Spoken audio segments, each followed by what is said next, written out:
Howdy folks, Charlie here from Christmas on Crestline. Thanks for tuning in, and thanks for tuning in to another tips and tricks episode. When it comes time to put up your Christmas lights, how are you going to do it? Well, in the last video I talked about the need to put Christmas lights up by prop. So if you have one tree, every light from that tree goes into one tote. Every light from one prop goes into one tote. Every light from the roof goes into one tote. Every light from my Santa's workshop goes into one tote. That way, Santa's workshop, get that down, boom. Everything goes up very, very easily. I used to in the past put it up according to color. That took way too much time. But how do the lights go into the tote? That's what we're going to talk about. What are the 3 things you need to use for your Christmas light show to be able to put them up in the totes without them getting tangled? That's what we're going to talk about today.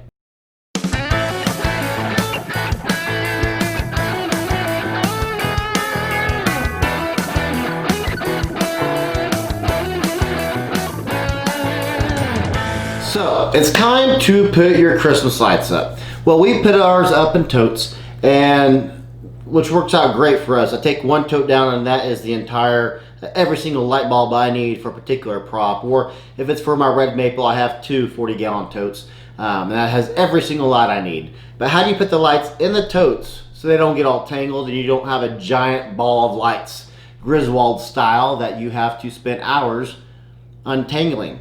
Well, there are 3 things I guarantee you have laying around your house that you can use. Now, the one that's become most popular lately is the plastic hanger.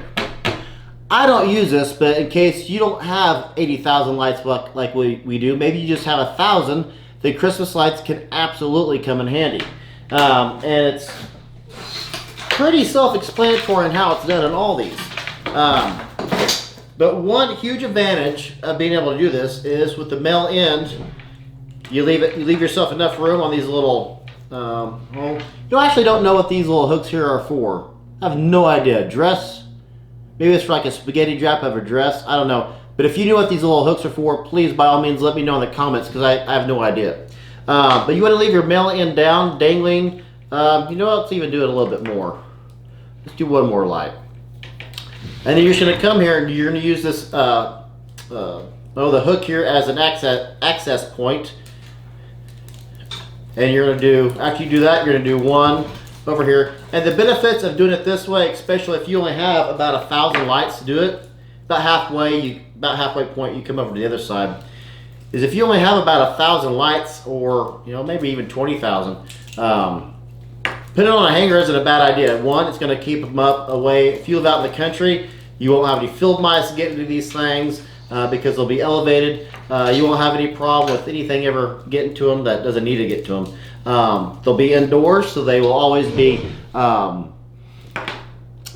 won't dry out or anything. They'll always be okay for the elements. And the reason why you want to leave the male end down is so you can plug them in and charge them every year. You don't charge Christmas lights. Check them every year. Check them that way. If you don't mind losing a 10-cent hanger and the lights are bad, you can just check the whole thing. Or if you're a person like me who likes to repair the lights, you can do that as well. But you'll instantly be able to know they don't work. But if you don't have a ton of lights, you only have a few, or even a few thousand, put them up like this, hang them up in a closet, or if you have an extra guest bedroom and with nothing in the closet, these will work out perfectly. It takes nothing to go and grab these and take them down. So this actually is a pretty neat little thing to do. I just have entirely too many lights for this to be a workable solution for me. But if it's something that works for you, phenomenal. Do this. And if you do this, take a picture of it, send it to us on Christmas on Crestline, and we'll put it into a future episode. Now, as I talk about from time to time, I am a huge Diet Coke drinker. Obviously, I don't get any money from Diet Coke, so that's just my beverage of choice. If you are a Miller Lite fan, then by all means use Miller Lite. I just drink a lot of Diet Coke, so that's what I'm going to use. So, and this is what I use for the majority of my Christmas lights when I do put them up in totes. It's pretty simple. You take this, right, and you fold it over. Well, you fold it over for one reason, because it adds double stability. And you take this, and again, I'm going to start with the female end, to wrap it because I always want my mail-in sticking out. That way I can test it the next year without having to unspool everything. So it's pretty easy. Now some how-to videos on these will tell you to cut notches in here. If you want to spend the extra 3 or 4 minutes cutting notches into all these, go ahead. I'm not. Because I have so many lights, that would add just hours onto what I want to do, and I don't want to do that. So it's pretty easy. If I can do this without standing up and get it and stay within the camera angle. No rocket science to this, right? Yeah, there we go. So this is what I do on all my totes. I thought this was a little long. Yep. So these are 50 count blues. So anyway, you'll do this, right? And you always want your mill end to leave leave exposed, so you can always plug them in quickly. You wrap them up, and I just lay them down in my totes. Lay them down. This cardboard, as long as you have a nice tight seal on your tote, it's never gonna get any moisture in it, so it's gonna stay this nice and firm the entire time. And you just lay them on top of each other. Problem solved. What else can you do? Well, if you're not a big Coke drinker, you don't drink anything else, I'm betting at some point in time you've gotten a box from Amazon. Now, the better boxes to use are longer boxes like this. The reason why they're better is because you have this nice long angle right here, nice long thing you can tear off. That's much the same size as the 12 pack of Coke that I'm getting ready to use. Let's say you don't and you only have these. Well, that's fine too.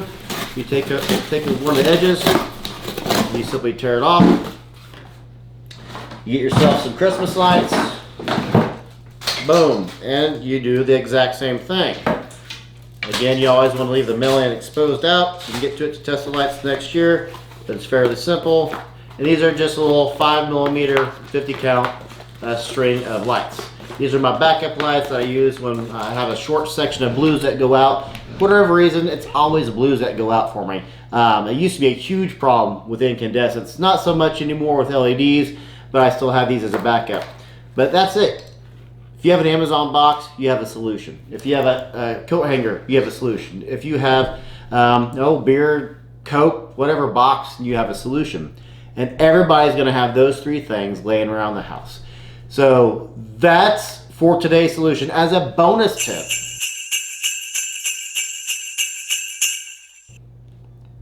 let's say you're like my wife and my daughter, and you have a birthday near Christmas. Doesn't have to be on Christmas, but let's say you have it from September to Christmas. These reels come out for sale starting about September every year.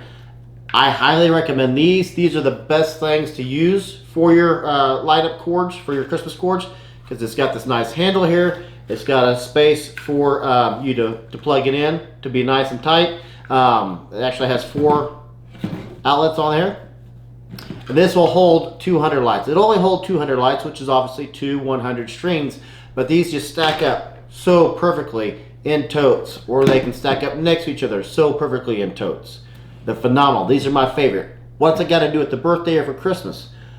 These things you will never, ever, ever, ever, ever find on like a 50% after Christmas sale. These things will be gone by the time October gets here. So buy these up. Unfortunately, you're going to have to pay full price, because unless you're somewhere that has an ungodly amount of these, they sell them at pretty much any hardware store. I don't see them a whole lot in big box stores, mostly in the big name hardware stores.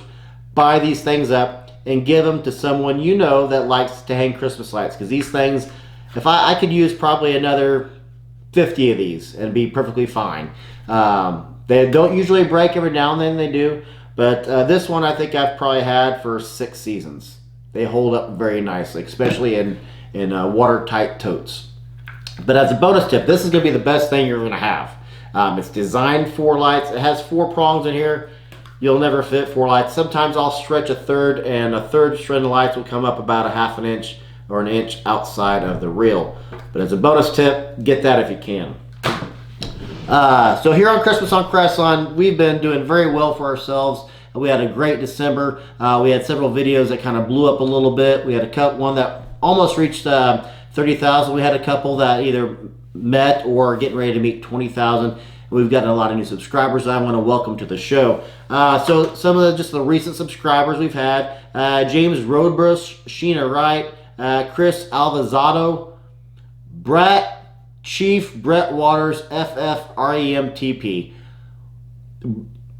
Brett, what in the world do those initials stand for? Please leave a comment below. Let me know. Let us know. Karen Young, Krista Reno, Jeremy Lee, Emo Menez, that's a neat name. Tim P, Charlie Cassidy, Matthew Ronald, Mark Watt, Wes Gouda, Laughing Guy. See, what I appreciate about our subscribers is we have unique names. Laughing Guy, that's phenomenal. It's Laffengui. Laughing Guy. That's a cool name. I like that. Jesse Ferreira, Lindy Pooh 54. Good job, Lindy Pooh 54. Arquinta, Freedom Pack. Okay. That might be the best name yet. Freedom Pack. Scott Smith, Fred Shope, Cameron Tester, Don Brents. We've had a ton of subscribers. We've actually gotten big in Russia. We have some people over in China. We're kind of going all over the globe right now for people watching us. So if you're a new subscriber, thank you ever so much. Make sure you introduce yourself to everybody and leave a comment down below. And I thank you for watching today's very short-ish tips and tricks episode. Don't forget to check us out on patreon.com. And I appreciate those who like the hat. My wife loves this hat because it combines both Christmas and math. So also got a new shirt. If you're interested in any of that stuff, you can earn it for free on patreon.com and be one of our Patreon supporters. Appreciate everybody on Patreon. That's about it for today's episode. If you're a new subscriber, I appreciate it. If you're not, make sure you subscribe and hit that notification bell. I'm Charlie. We'll see you in the next video.